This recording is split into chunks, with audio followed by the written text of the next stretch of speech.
Assalamualaikum. Bagaimana kabar kalian? Semoga baik-baik saja ya. Apakah sudah siap belajar untuk hari ini? Pastinya sudah siap.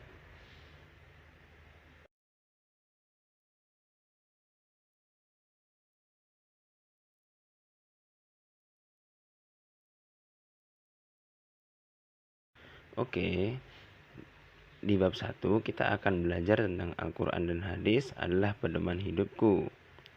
Dalam sebab 1 ada pengertian tentang Al-Quran, nama-nama lain Al-Quran dan fungsi Al-Quran.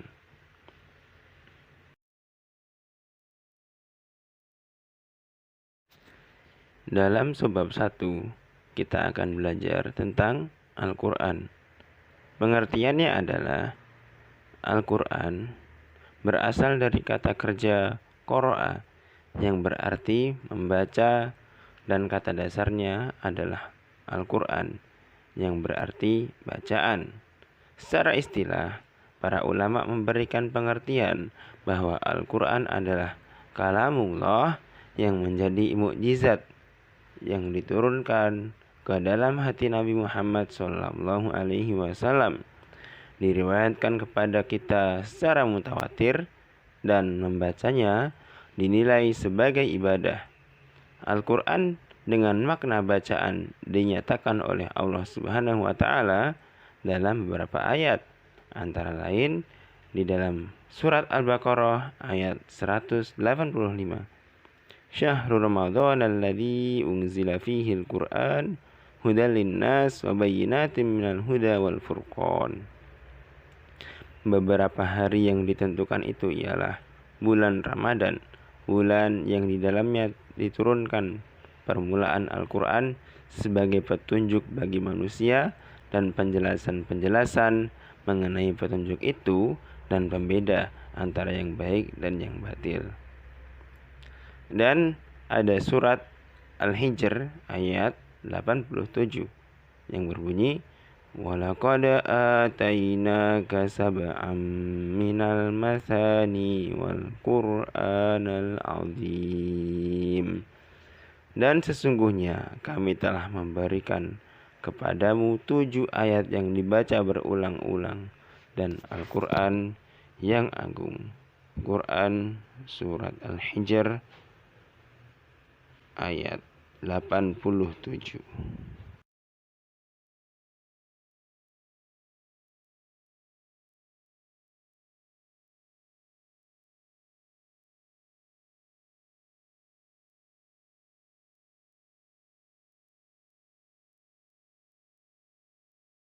Berikutnya adalah nama-nama lain Al-Quran. Allah Subhanahu wa Ta'ala di dalam Al-Quran itu sendiri sering menyebut Al-Quran dengan sebutan Alkitab dan Al-Furqan. Adapun fungsi Al-Quran adalah 1. Sebagai sumber ajaran, yaitu sumber ajaran agama Islam. Al-Quran merupakan sumber yang pertama dan yang utama.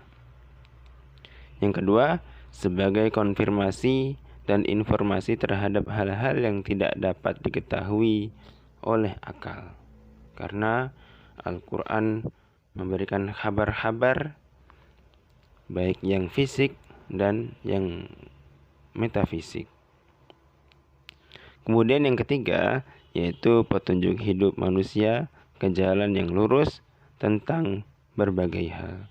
Di dalam Al-Quran berisikan banyak petunjuk-petunjuk yang dapat digunakan seluruh manusia untuk menuju kebaikan yang telah Allah Subhanahu wa Ta'ala berikan, yang telah Allah Subhanahu wa Ta'ala tunjukkan. Yang terakhir, fungsinya adalah sebagai pengontrol dan pengoreksi terhadap ajaran-ajaran masa lalu, yaitu kitab Injil, kitab Zabur, dan kitab Taurat. di bab yang kedua, kita akan bahas tentang hadis. Pengertian hadis. Hadis artinya adalah baru, tidak lama, ucapan pembicaraan, dan cerita. Secara istilah, menurut ulama, hadis merupakan sinonim dari sunnah, yaitu setiap sesuatu yang diriwayatkan atau dinisbatkan kepada diri Rasulullah SAW, baik berupa perkataan, perbuatan, dan penetapan sifat atau perjalanan Nabi, baik sebelum atau sesudah diutus menjadi Rasul.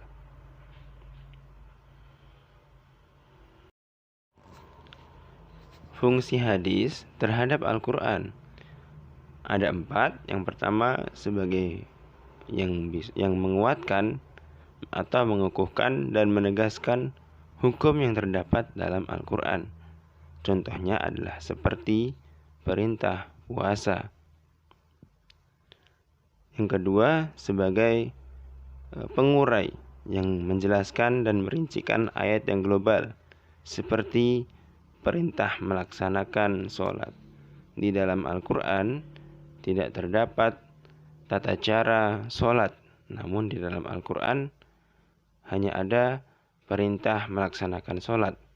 Dan di dalam hadis ada keterangan-keterangan tentang tata cara sholat, rukun-rukunnya, dan waktu-waktunya. Yang ketiga, menetapkan dan mengadakan hukum yang tidak disebutkan di dalam Al-Quran, seperti larangan memakan binatang buas yang bertaring. Dan yang terakhir, membatasi keumuman ayat Al-Quran, seperti pengecualian perintah melaksanakan sholat Jumat.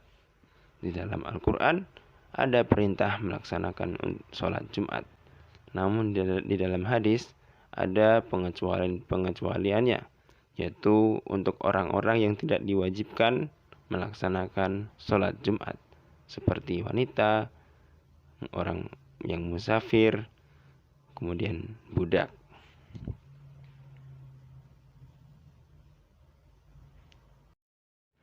Adapun sebab ketiga, yaitu fungsi Al-Quran dan hadis di dalam Islam. Fungsi Al-Quran dan hadis dalam Islam ada 4. Yang pertama, Al-Quran merupakan kitab suci terakhir yang diturunkan Allah Subhanahu wa Ta'ala. Kitab Al-Quran sebagai penyempurna dari kitab Allah Subhanahu wa Ta'ala yang pernah diturunkan sebelumnya, yaitu kitab Zabur, Taurat, dan Injil. Kitab-kitab Allah Subhanahu wa Ta'ala sebelumnya ditujukan hanya pada umat pada zaman tertentu saja, berbeda dengan Al-Quran yang digunakan oleh manusia apapun sampai akhir zaman. Yang kedua adalah sebagai sumber hukum pertama dan utama dalam Islam. Yang ketiga, hadis merupakan sumber kedua ajaran Islam setelah Al-Quran. Yang terakhir adalah hadis merupakan rujukan umat Islam dalam memahami syariat.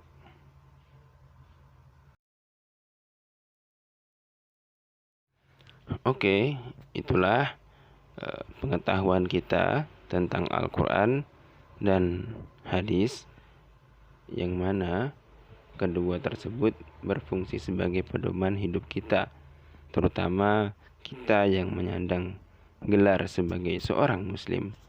Mungkin hanya itu. Wassalamualaikum warahmatullahi wabarakatuh.